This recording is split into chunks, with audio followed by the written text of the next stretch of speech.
अरे ए पहुना एही मिथिले में रहुना, ए पहुना एही मिथिले में रहुना। क्यों? जौने सुख बा ससुरारी में, तवन सुखवा कहूँ ना।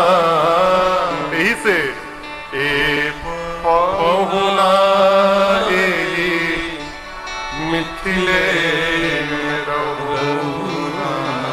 सखियां कहती बड़ा आनंद आएगा, आप इतने करिया है राम जी, आपकी माई बहन तो उबटन नहीं लगाई आपको। यदि आप यहाँ रुक जाएंगे तो हम लोग रोज सवेरे उबटन मलिके इतर से नहवाइबो। रोज सवेरे उबटन मलिके इतर से नहवाइबो। एक महीना के भीतरे करिया से गोर बनाइबो। एक महीना के भीतरे करिया से गोर बनाइबो। झूठ कहत ना बानी तनिको, बस मौका एगो देहू ना। ए पहुना एही मिथिले में रहुना, ए पहुना एही मिथिले में रहुना। मिथिलावासी कहते प्रभु रुकिए। प्रभु ने कहा जाना आवश्यक है। हमारे बिहार बक्सर में एक साधक भय प्रातःस्मरणीय पूज्य प्रताप चंद्र सिन्हा जी, ये उन्हीं की रचना है। तो कहते हैं प्रभु यदि आप नहीं रुक सकते तो मेरी आपसे एक प्रार्थना है, सुनाए। हमर निहोरा रघुनंदन से, मानी या ना मानी हो। हम प्रार्थना कर रहे हैं, आप मानिए या न मानिए प्रभु अभी आपके हाथ में है। पर ससुरारी के नाते परताप के आपन जानी, या मिथिले में रही जइयो या संग अपने रख ले हुना। ए पहुना एही मिथिले में रहुना।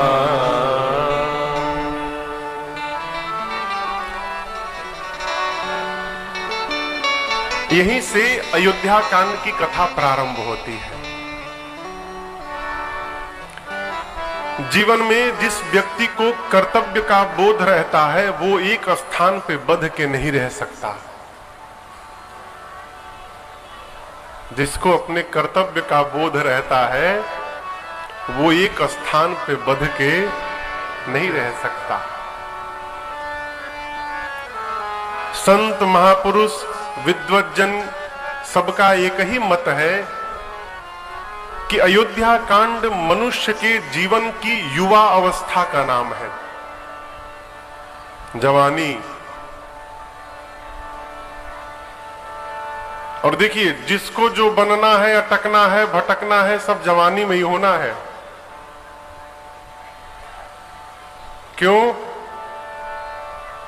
बचपन में हम अपने बस में नहीं रहते,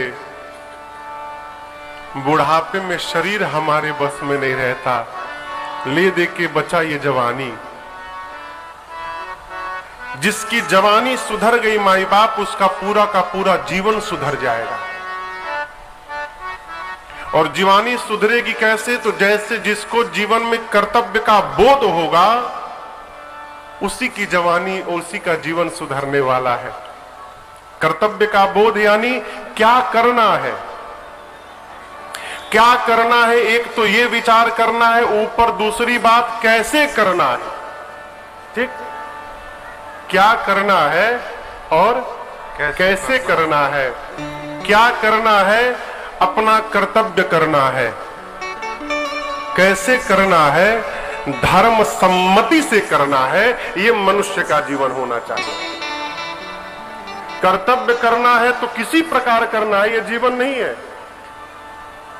हमारे पूज्य महाराज जी कहा करते हैं, उनका एक पद है, अरे कर्म करो पर ध्यान रहे पथ छूटे ना। कौन सा पथ? धर्म का पथ। और इतनी देवो हवा ये गुब्बारा फूटे ना। कहने का अर्थ है कि किसको क्या करना है, यही उसको जानना है। किसको क्या करना है? अरे राजन तो बिजनेसमैन थे हो, हम तो बिजनेस करते थे।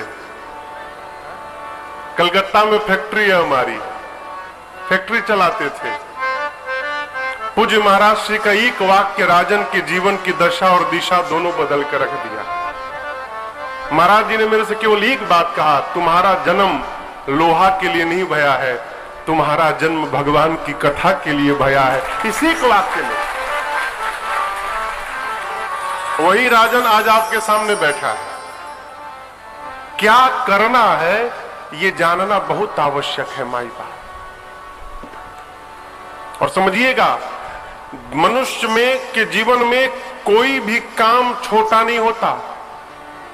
रैदास जी तो जूता सीते थे। प्रभु जी तुम चंदन हम पानी, जूता सीते थे वो।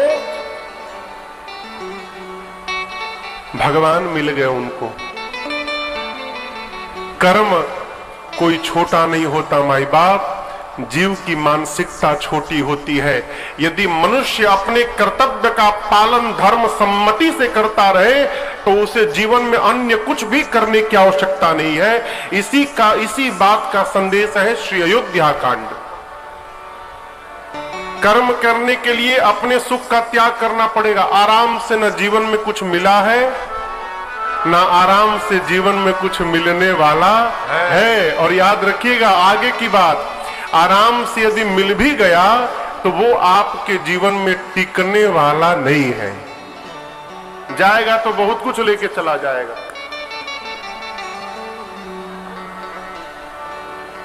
सावधान, अपने मेहनत पर भरोसा करना चाहिए मनुष्य को। बतिया बुझाता। प्रभु श्री राम अयोध्या कांड में वनवास में गए। राम जी को वन जाने की कोई आवश्यकता नहीं थी। प्रभु अयोध्या में बैठकर बाण चलाते ना तो वो बाण लंका में जाकर रावण को समाप्त कर देता। अयोध्या में बैठकर राम जी बाण छोड़ते। हम तो कहते बाण भी नहीं छोड़ना पड़ता। मानस में लिखा है भ्रिकुटी विलास सृष्टि लय होई। ये भ्रिकुटी है ना, भगवान यदि अपनी भ्रिकुटी टेढ़ी कर ले पूरी सृष्टि समाप्त हो सकती है। तो जिसकी भ्रिकुटी टेढ़ी करने से सृष्टि समाप्त हो सकती है, उन राम जी को रावण को मारने के लिए वन में जाना पड़ा।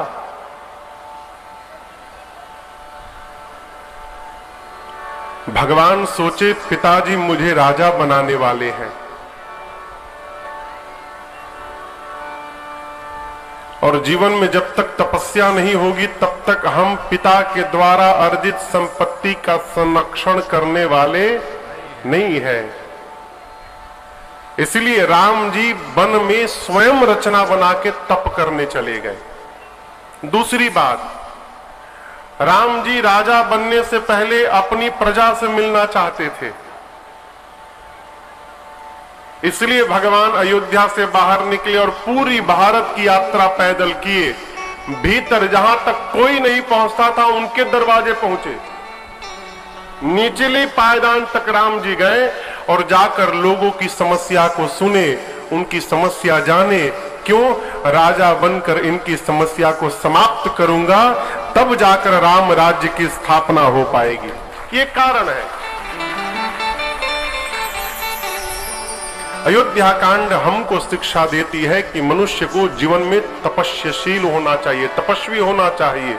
तप आधार सब सृष्टि भवानी, बिना तपस्या के जीवन में कुछ भी प्राप्त होने वाला नहीं है। अयोध्या कांड के प्रारंभ में पूज्यपाद गोस्वामी जी ने 3 श्लोक लिखे हैं। पहले श्लोक में भूत भावन भगवान शंकर को प्रणाम किया। यश्यांके च विभाति भूधर सुता देवा पगा मस्तके भाले बाल विदुर गले च गरलम यश्यो रसी व्यालरा सोयम भूत विभूषण सुरवर सर्वाधिप सर्वदा सर्व सर्वगतः शिव शशिनिभ श्री शंकर पातु माम। भगवान शंकर को पूरे परिवार के साथ प्रणाम किया है। यहां शंकर जी को प्रणाम करने की एक विशेष आवश्यकता थी। वो स्वामी जी ने एक उदाहरण रखा समाज में। देखिए,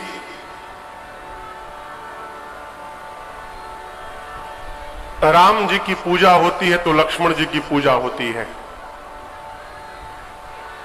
राम जी की पूजा होती है तो शत्रुघ्न जी की पूजा होती है, लक्ष्मण जी की अकेले से पूजा नहीं होती, ठीक ना?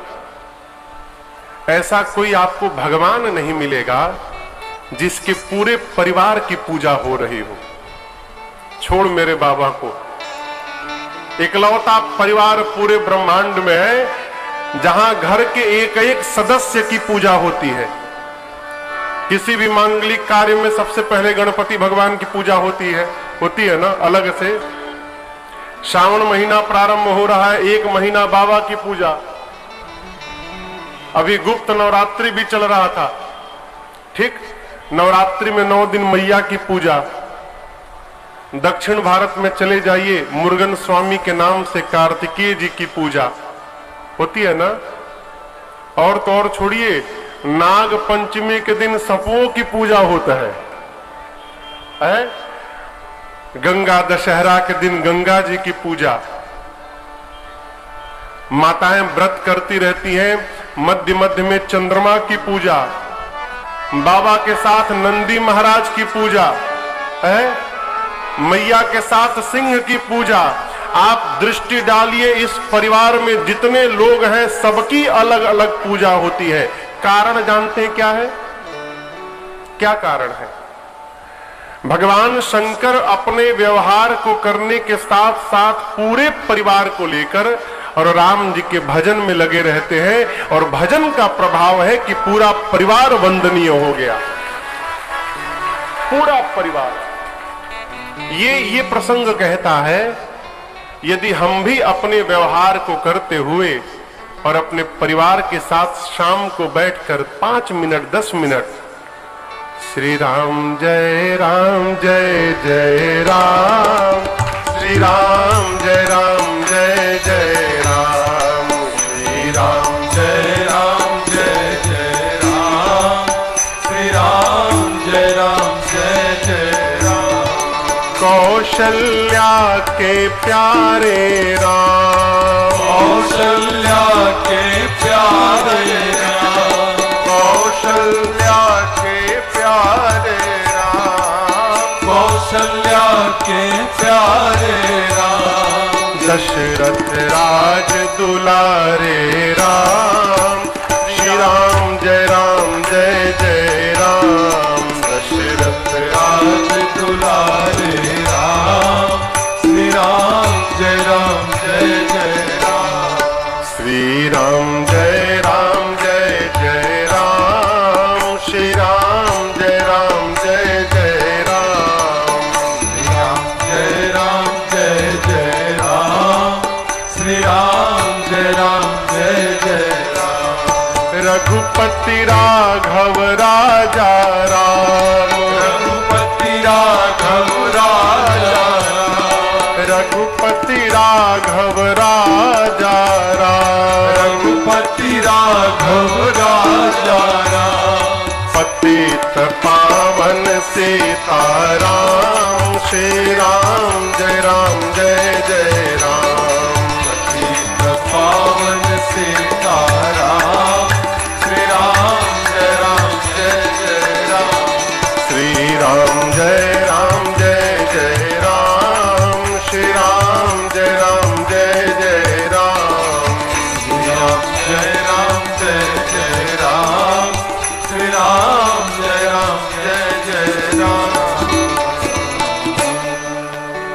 5 मिनट 10 मिनट जितना समय मिले परिवार के साथ भगवान के नाम का गुणगान करने का स्वभाव बने। केवल नाम कीर्तन बस। देखिए, हम और आप बहुत सौभाग्यशाली हैं कि हमने और आपने इस कलयुग में जन्म लिया है। बहुत सौभाग्यशाली है माई बाप। क्यों? जितना सरल भगवान को प्राप्त करना इस कलयुग में है, उतना सरल किसी युग में नहीं था। इस कलिकाल में केवल भगवान के नाम का स्मरण करते रहे तो हमको भगवान की प्राप्ति हो सकती। केवल नाम जप और कुछ नहीं करना। पूज्यपाद गोस्वामी तुलसीदास जी उत्तरकांड के अंतिम दोहे में कहते हैं, एहि कलिकाल न साधन दूजा, जोग यज्ञ जप तप व्रत पूजा, केवल राम ही सुमिरिय और गाय राम ही, संतत सुनिय राम गुण गान। राम जी का स्मरण करिए, राम जी का गुणगान करिए और राम जी की कथा सुनिए। ये 3 काम करने से ही जीव को इस कलयुग में भगवत प्राप्ति हो सकती है। ये घोष गोस्वामी तुलसीदास जी महाराज ने की। केवल 3 काम। भगवान शंकर की वंदना करते हैं। दूसरे श्लोक में प्रभु श्री राम के मुख की प्रशंसा करते हैं, उनको वंदन करते हैं। मुख में ऐसी क्या विशेषता है? भगवान का स्वरूप सर्वदा एक रस में रहता है, हमेशा एक रस में, इधर उधर नहीं जाता। जीव पर तनिक समस्या आए तो चेहरा बदल जाता है लेकिन मेरे प्रभु को सुनिए, रात में सुने कि सुबह राजा बनना है, प्रसन्न नहीं भय। प्रातः काल सुने कि राजा नहीं वन में जाना है, मेरे राम जी दुखी नहीं भय। एक रस में रहे। गोस्वामी जी कहते हैं, मैं उस मुख को बारंबार प्रणाम करता हूं। मंजुल मंगल प्रदान। और तीसरे श्लोक में हमारे पीछे जो सरकार बैठे हैं, इस स्वरूप की वंदना करते हैं। कहते हैं, नीलांबुज श्यामल कोमलांगम,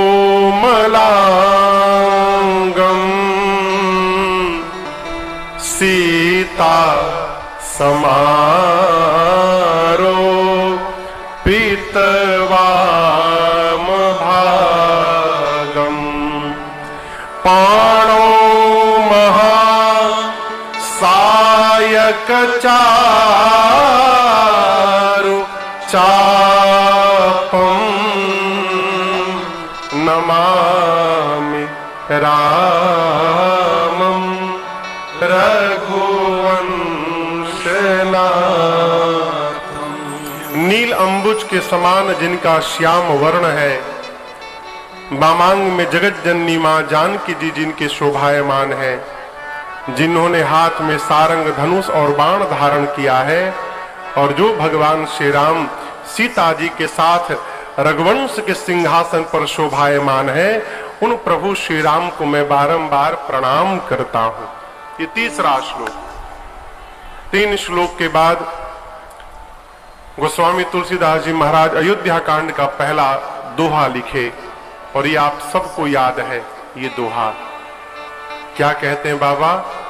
श्री गुरु चरण सरोज रज, निज मन मुकुरु सुधार, बरनौ रघुबर बिमल जशो, जोदायक फल चार। ये दोहा श्री हनुमान चालीसा जी में लेकर यहां से रख दिया गया है, परंतु ये दोहा है अयोध्या कांड का प्रथम दोहा। अयोध्या कांड की कथा प्रारंभ करने से पूर्व गोस्वामी तुलसीदास जी महाराज कहते हैं, अपने गुरुदेव भगवान के चरणों की धूल से मैं पहले अपने मन के दर्पण को साफ करता हूं। श्री गुरु चरण सरोज रज, निज मन मुकुर सुधारी। मुकुर यानी दर्पण, शीशा। आप सवेरे नहाकर शीशे के सामने जाते हैं ना, अब बताइए यदि शीशे में मैल जमा हो तो चेहरा दिखाई पड़ेगा? जिस प्रकार शीशे पर मैल हो तो चेहरा नहीं दिखता, उसी प्रकार यदि मन में मैल जम जाए तो भगवान की कथा समझ में नहीं आती और चरित्र नहीं दिखाई पड़ता। इसलिए मन का निर्मल होना बहुत आवश्यक है। आप लोग इतने लोग कथा में आ रहे हैं, YouTube के माध्यम से विश्व में बहुत सारे लोग देख रहे हैं। मेरी प्रार्थना, और कुछ करे चाहे ना करे, मन को निर्मल करने का प्रयास करें। बात समझ में आ रही है? और ये मन निर्मल होगा कैसे? तो भगवान के भजन से दूसरा कोई माध्यम नहीं है। भगवान से बार बार ये प्रार्थना करिए, ये मन होगा निर्मल तुम्हारी कृपा से। ये मन होगा निर्मल तुम्हारी कृपा से। ये मन होगा निर्मल तुम्हारी कृपा से। ये मन होगा निर्मल तुम्हारी कृपा से। ये मन होगा निर्मल तुम्हारी कृपा से। ये मन होगा निर्मल तुम्हारी कृपा से। इसे शुद्ध करने में राजेश हारे। अगर नाथ देखोगे अवगुण हमारे। अगर नाथ देखोगे अवगुण हमारे। तो हम कैसे भाव से लगेंगे किनारे। अगर नाथ देखोगे अवगुण हमारे। अगर नाथ अवगुण हमारे। मन का निर्मल होना बहुत आवश्यक है। माई बाप, हम सब पढ़ लिए, सब जान लिए, और मन ही निर्मल नहीं हो पाया, सब व्यर्थ है। क्यों? मेरे राम जी कहते हैं कि निर्मल मन जन सो मोहि पावा, और मोहि कपट छल छिद्र न भावा। मेरे प्रभु के श्रीमुख वचन है। राम जी कहते हैं निर्मल मन जन सो मोहि पावा। पावा का अर्थ समझते हैं? निर्मल मन जन सो मोहि पावा। जिसका मन निर्मल है वो मुझे पाया हुआ है। पाना नहीं है, मिला मिलाया है। तो देखिए, वस्तुतः बात यह है कि भगवान सबको मिले मिलाए हैं।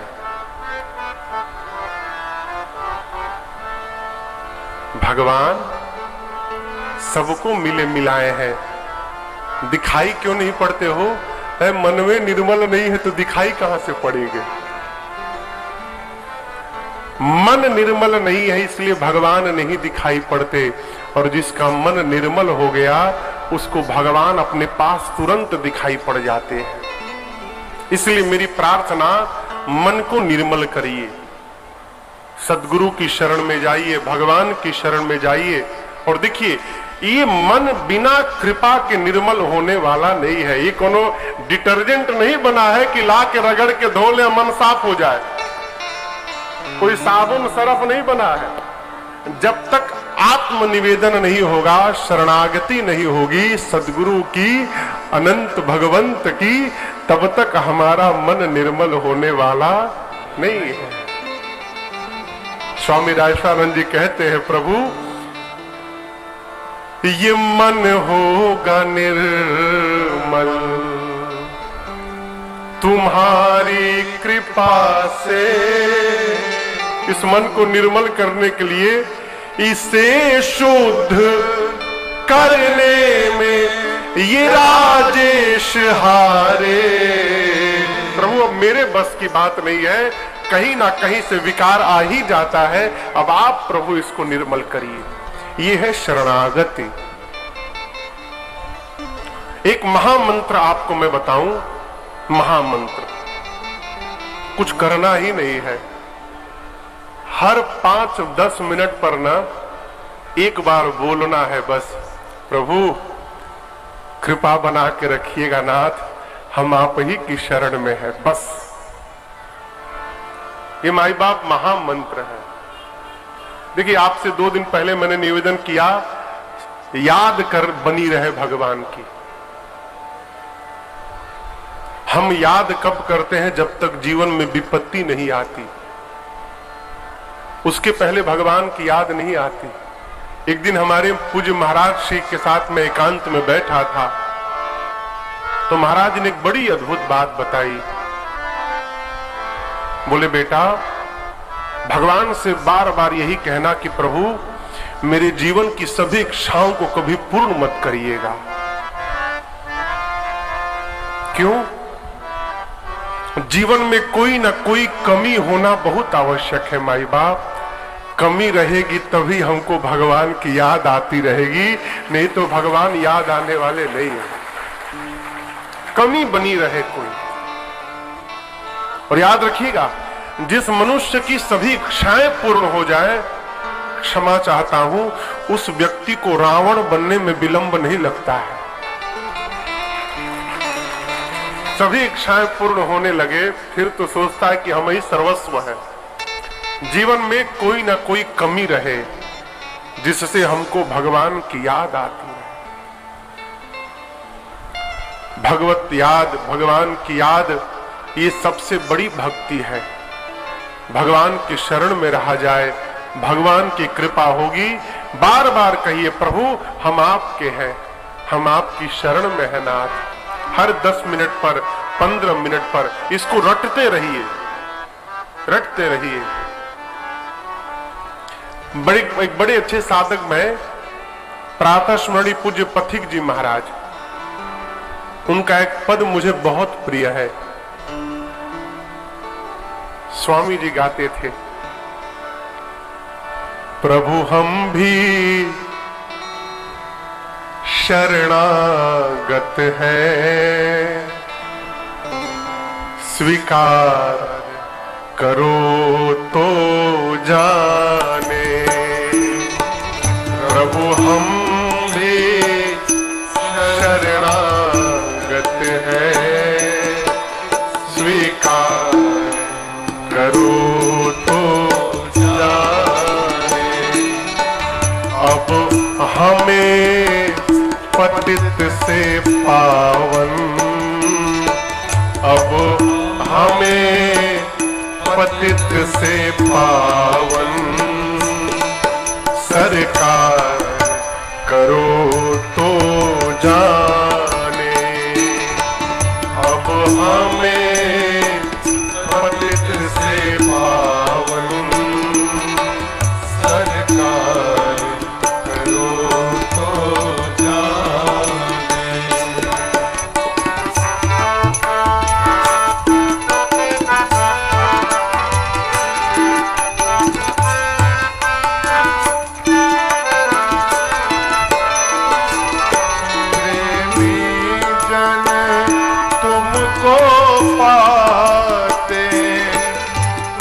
भक्ति भाव बस आते। कौन पाता है? प्रेमी जन तुमको पाते, तुम भक्ति भाव बस आते, तुम भक्ति भाव बस आते। हम कुटिल हृदय से कलुषित, हम कुटिल कुटिल हृदय से कलुषित निस्तार करो तो जाने। हम कुटिल हृदय से कलुषित, हम कलुषित हृदय से कलुषित निस्तार करो तो जाने। प्रभु हम भी शरणागत हैं, स्वीकार करो तो जाने।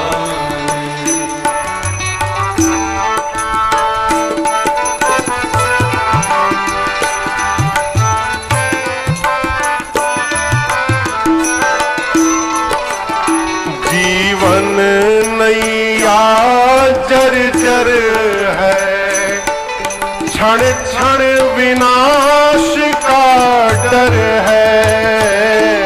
जीवन नैया जर्जर है, क्षण क्षण विनाश का डर है।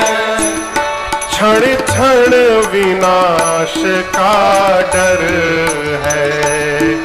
ऐसे भी एक पथिक को, मुझसे भी एक पथिक को भव पार करो तो जाने।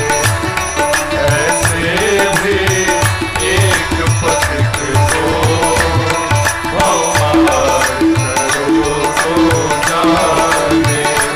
प्रभु हम भी शरणागत हैं, स्वीकार करो तो जाने। स्वीकार करो तो जाने, उपचार करो तो जाने।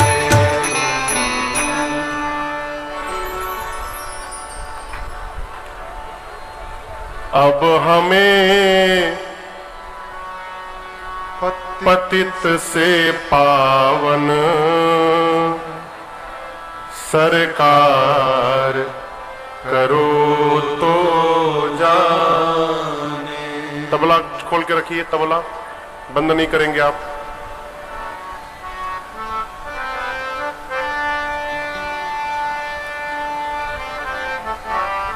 मन से भगवान की शरणागति की जाए। मन भगवान की शरण में रहेगा तो शरीर अपने आप पहुंच जाएगा। शरीर से शरणागति में रहे आवश्यक नहीं है, मन से शरणागति में रहे। क्यों? शरीर मन के अधीन रहता है। 8 बज गया है, मन कह रहा है ना चाय मिल जाए तो मजा आ जाए। मन ने फोन किया क्या आपको है? लेकिन देखिए हमारा शरीर हमारे मन के अधीन है। आज मन नहीं कर रहा है कहीं जाने का, हम कहीं नहीं गए। इसलिए मन को भगवान में लगाना अति आवश्यक है। क्यों? मन यदि भगवान की शरण में लग गया माई बाप, तो आपके न शरीर को भगवान में लगाना पड़ेगा, न आपके समय को भगवान में लगाना पड़ेगा, और न ही आपके धन को भगवान में लगाना पड़ेगा। ये तीनों अपने आप भगवान की ओर चले जाएंगे यदि मन चला गया तो। गोस्वामी तुलसीदास जी ने अपने मन को सबसे पहले गुरु चरण रज से निर्मल किया और उसके बाद अयोध्या कांड की कथा प्रारंभ भई। आज बैठते बैठते जिन 8 चौपाइयों को हमने और आपने गाया, अयोध्या कांड की प्रथम 8 चौपाइयां हैं। ऐसा मैंने संतों के मुख से सुना है कि जो मनुष्य इन 8 चौपाइयों को नित्य एक बार गाता, उसके जीवन में सर्वकाल मंगल ही मंगल बना रहता है। ये मंगल चौपाइयां हैं। भगवान जब से विवाह करके अयोध्या से वापस श्रीधाम मिथिला से वापस श्रीधाम अयोध्या आए हैं, अयोध्या में नित्य नवीन आनंद महोत्सव मनाए जा रहे हैं। नगर के नर नारी सब आनंद में है। माताएं अपने मनोरथ को फलीभूत होते देख आनंद में है। भगवान के गुण को, भगवान के शील को, भगवान के स्वभाव को नित्य प्रति देखकर श्री चक्रवर्ती जी महाराज आनंद में ओतप्रोत हो रहे।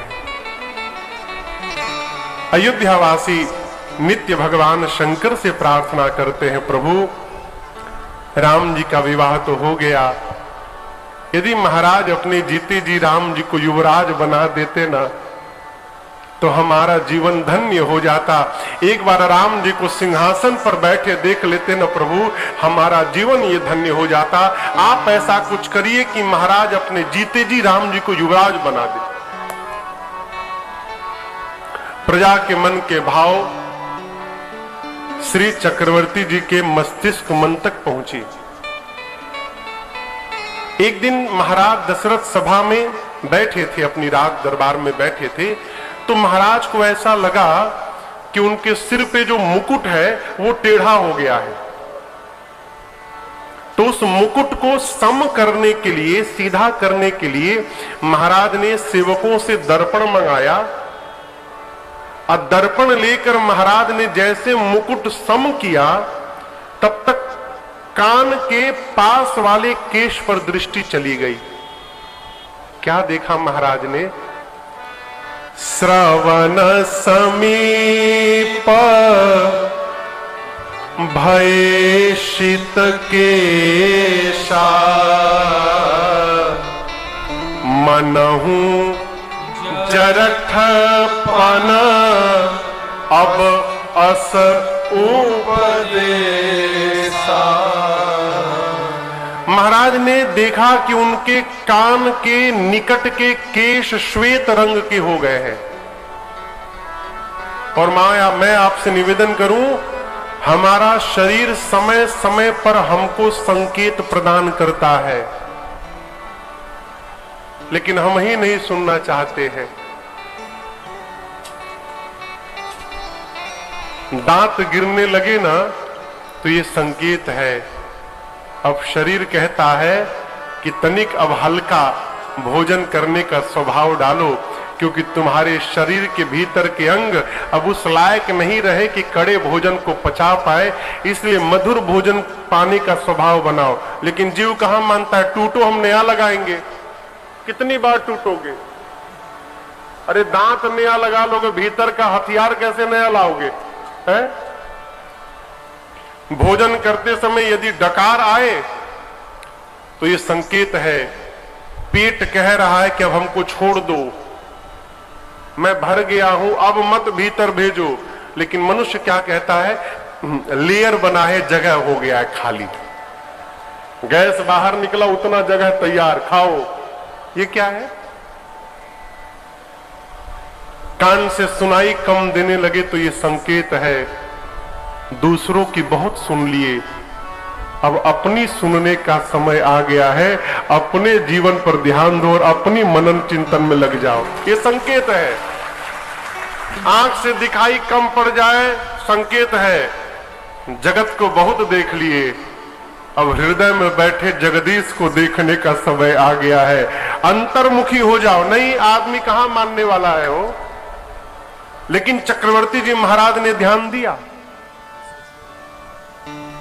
कान के निकट श्वेत केश पर दृष्टि गई।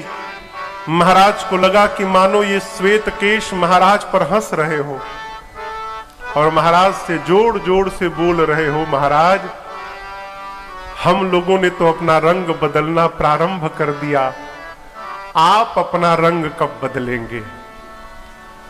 समय आ गया है, अब राम को युवराज बनाइए और मुक्त हो जाइए।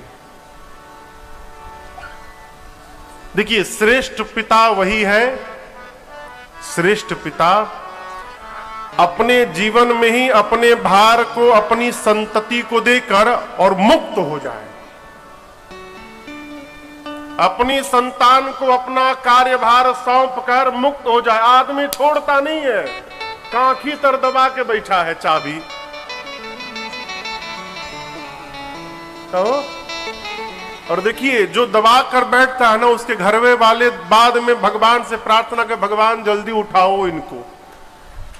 क्यों? उठे तो चाबी मिले। अच्छा, आदमी छोड़ता क्यों नहीं, कभी सोचा आपने?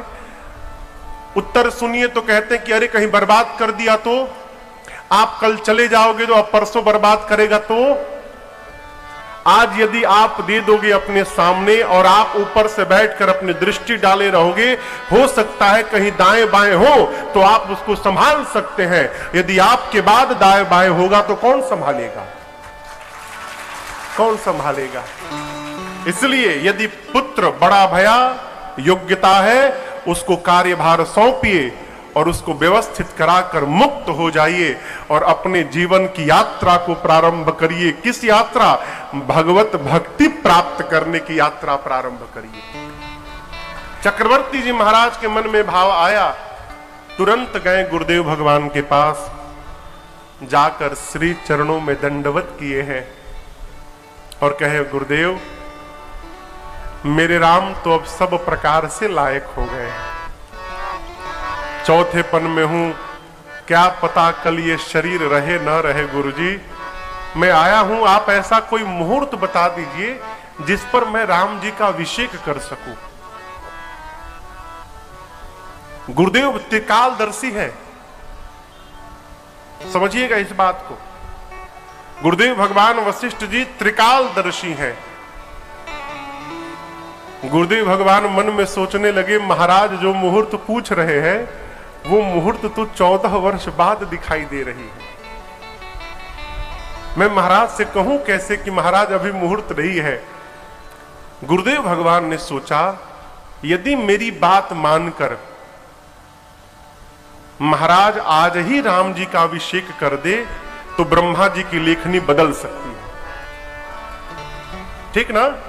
तो गुरुदेव भगवान ने कहा, राजन बेगी विलंब न करिय नृप, साजिय सबोए समाज, सुदिन सुमंगल तब ही जब राम होहि जुबराज। गुरुदेव भगवान ने कहा, महाराज आप मुहूर्त मत पूछिए। अभी राम जी का श्री राम अयोध्या में पिछले वर्ष 5 अगस्त को भगवान के मंदिर की शिलान्यास भया ना, हाँ, भूमि पूजन भया मंदिर का। आप लोग सब पूरा विश्व जानता है। भूमि पूजन के पहले भी बहुत बवाल भया, मुहूर्त नहीं है तो ये नहीं है वो नहीं है। समझिएगा, मुहूर्त से राम जी नहीं है, राम जी से मुहूर्त प्रारंभ होता है। भगवान जब उपस्थित हो जाए वहीं से मुहूर्त प्रारंभ होता है। और ये राजन नहीं बोल रहा, ये गुरुदेव भगवान वशिष्ठ जी बोले। कहते महाराज मुहूर्त मत पूछिए, जिस समय आप राम को युवराज बना देंगे वही समय सबसे श्रेष्ठ मुहूर्त में परिवर्तित हो जाएगा, आप तुरंत करिए। यहां गुरुदेव भगवान सोचे कि हो सकता है मैं ब्रह्मा जी की भावी को मिटा सकूं, बदल सकूं, क्षमता भी है। गुरुदेव भगवान वशिष्ठ जी ब्रह्मा की लेखनी को बदलने की शक्ति रखते हैं। भरत जी ने इस बात को कही है चित्रकूट में, गुरुदेव आप सो गोसाई विधि गति जेहि छे की। इस पूरे संसार में एक ब्रह्मा जी हैं, जो एक वशिष्ठ जी हैं जो ब्रह्मा जी की लेखनी बदल सकते हैं, और एक शंकर भगवान है जो ब्रह्मा जी की लेखनी बदल सकते हैं। भावी मेटी सकही, ये 2 लोग। अच्छा ये बताइए, जब ये दोनों लोग ब्रह्मा जी की लेखनी बदल सकते हैं तो राम जी का वनवास क्यों नहीं रोक दिया? है ना? गुरुदेव भगवान और शंकर जी ब्रह्मा जी की लेखनी तो बदल सकते हैं, लेकिन राम जी की लेखनी बदल नहीं सकते हैं। ये शक्ति इन दोनों में भी नहीं है। राम जी बन जा रहे हैं, ये ब्रह्मा जी की लेखनी नहीं है, ये राम जी की लेखनी है। ये मेरे प्रभु श्री राम की स्वयं की रचना है। इसलिए यहां पर वशिष्ठ भगवान और शंकर जी कुछ नहीं कर पाए। गुरुदेव भगवान ने उपाय तो बताया कि यदि आज की रात्रि बीतने से बच जाए, उससे पहले ही महाराज राम को युवराज बना दे तो ब्रह्मा जी की लेखनी बदल सकती है। लेकिन ऐसा भया नहीं। राम जी ने देवताओं को प्रेरित किया देवता सरस्वती जी को प्रेरित किए। सरस्वती मैया आई अयोध्या में रात्रि में, और मंथरा की मट्टी पलट के सरस्वती जी चली गई। मंथरा के संग से मेरी मां कैकेयी मंथरा की बातों में आ गई। देखिए, आपसे एक निवेदन करूं, जीवन में ये मानक निश्चित करके रखना चाहिए कि हमको कौन समझा सकता है। बड़ी गूढ़ बात। मनुष्य को यह विचार करना चाहिए कि हमको समझा कौन रहा है। क्या हमारा सेवक हमको समझा रहा है? क्या हमारे घर का ड्राइवर हमको समझा रहा है? और हम समझ रहे हैं? आप दर्शन करिए, कैकेयी जी को उनकी दासी मंथरा समझा रही है और मां कैकेयी समझ रही है। परिणाम क्या भया आप सब जानते हैं। मंथरा जी ने समझाया, कैकेयी जी आप कोप भवन में जाइए, यदि राम राजा बन गए तो आपके पुत्र भरत को राम का दास बनना पड़ेगा और आपको कौशल्या का दास बनना पड़ेगा।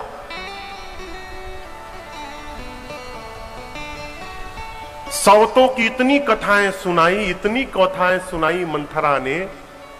राम जी की इच्छा से मेरी मां कैकेयी मंथरा की बातों में आ गई। अपनी इच्छा से नहीं, राम जी की इच्छा से। मां ने पूछा मंथरा उपाय। मंथरा ने कहा कोप भवन में जाइए, महाराज से 2 वरदान मांगिएगा, राम के लिए वनवास और अपने पुत्र के लिए राज सत्ता। लेकिन सावधान कैकेयी जी, जब तक महाराज राम की सौगंध न खा ले तब तक मांगिएगा मत। समझाया। कैकेयी मैया कोप भवन में गई, जाकर आभूषणों का त्याग कर दिया। महाराज सुने कि कैकेयी कोप भवन में गई है, महाराज सूख गए। देखिए, यहां पर मानस के चौपाइयों के आधार पर कई लोग कहते हैं कि यहां पर काम का प्रताप आ गया, महाराज व्याकुल हो गए। कैकेयी जी के इस बात को सुनकर, कोप भवन सुनी सकचे उराऊ, भय बस अगहर परई न पाऊ। मारे डर के महाराज का पांव नहीं आगे पड़ रहा है। सुरपति बसई बाह बल जाके, नरपत सकल रहे रुखता के। देवता जिसके बल से सुरक्षित अपने आप को जानते हैं, इंद्र जिनके बल से सुरक्षित रहते हैं, वो महाराज दशरथ। सो सुनीति अरिस गयऊ सुखाई, देखो काम प्रताप बढ़ाई। यहां कई लोग कहते हैं कि देखिए काम का प्रताप देखिए, महाराज डर गए, काम से भयभीत हो गए। ब्रह्म जिसके घर पुत्र बनकर जन्म लिए हैं हो, काम की कोई औकात नहीं कि उस महाराज का कुछ बिगाड़ सके। यहां पर काम वासना नहीं है महाराज के मन में, यहां प्रश्नवाचक चिन्ह लगा है गोस्वामी तुलसीदास जी का। ऐसी एक चौपाई आगे है। सीता जी कहती है राम जी से, मैं सुकुमारी नाथ बन जोगू, तुम ही उचित तप मो कहूं भोगू। यहां भी प्रश्नवाचक चिन्ह लगा है। सीता जी राम जी से कहती हैं, मैं सुकुमार हूं और क्या आप बन के योग्य हैं? आपके लिए तप उचित है, क्या मेरे लिए भोग उचित है? वही बात यहां पर है। गोस्वामी जी कहना चाहते हैं कि महाराज कांपने लगे, तो यहां प्रश्नवाचक चिन्ह है श्रोताओं से, क्या आप काम के प्रताप को देख रहे हैं? ये बात नहीं है। फिर महाराज इसलिए भयभीत हो गए कि प्रातः काल राम जी को युवराज बनाना है, कहीं कैकेयी की इस नाराजगी से उस व्यवहार में कोई विघ्न न आ जाए, इसलिए महाराज कांप गए। ब्रह्म के पिता है हो चक्रवर्ती दशरथ जी महाराज, कोई साधारण मनुष्य नहीं है, ब्रह्म के पिता हैं। यूं ही भगवान ने थोड़ी अवतार ले लिया। धर्म धुरंधर गुण निधि ज्ञानी है, जहां ज्ञान है वहां काम कहां से प्रस्ताव आएगा? इसलिए महाराज पर दोष आरोपण करने से सदैव बचिएगा। महाराज ने जाकर कैकेयी मैया को समझाया, कहा प्रसन्न हो जाओ, राजा बनने वाले हैं, मांगो क्या चाहिए। कैकेयी जी ने कहा 2 वरदान मेरा अब तक बाकी है, आपने आज तक नहीं दिया। महाराज बोले आज तक तुमने बोला भी तो नहीं, मैं भूल गया राजपाट के व्यवहार में। 2 क्या होता है, 4 ले लो। और यहीं पर महाराज ने राम जी की सौगंध ले ली। कैकेयी मैं राम की सौगंध लेकर कहता हूं, जो मांगोगी दे दूंगा। रघुकुल रीति सदा चली आई, प्राण जाई बरु बचन न जाई। रघुवंश की परंपरा है, वचन के लिए रघुवंशी प्राण का भी त्याग करने के लिए प्रस्तुत हो जाते हैं। मैं राम की सौगंध लेकर कहता हूं कैकेयी, जो मांगोगी दूंगा। मां इसी की प्रतीक्षा में थी। कैकेयी मैया उठकर बैठी और मां ने कहा, प्रभु सुनहु प्राण प्रिय भावत जी का। हे प्राण प्रिय, मेरे हृदय को जो भा रहा है, पहला वर मांग रही हूं। महाराज ने कहा मांगो मांगो। मां बोली देहु एक बर भरत ही टीका। महाराज मेरा पहला वरदान, आप राम के स्थान पर मेरे पुत्र भरत का अभिषेक करेंगे। हरि राम। महाराज सूख गए हो, इतना सुनते महाराज सूख गए। अब महाराज सोचने लगेंगे कि अब कैकेयी दूसरा क्या मांगेगी। और आप दर्शन करिए, दूसरा वरदान मांगते समय मेरी मां कैकेयी कांप रही है। ये नहीं कि मां अज्ञानता में मांग रही है, मां राम जी से वचनबद्ध है। राम जी ने बचपन में मां से वरदान मांग रखा है, मां पिताजी जब मुझे राजा बनाने की तैयारी करे तो आपको किसी प्रकार मुझे वनवास में देना है, मुझे वन भेजना है। इसलिए मां मांगने जा रही हैं। मां कांपने लगी। मां ने अपना हाथ जोड़ लिया। मांगो दूसर बर कर जोड़ी,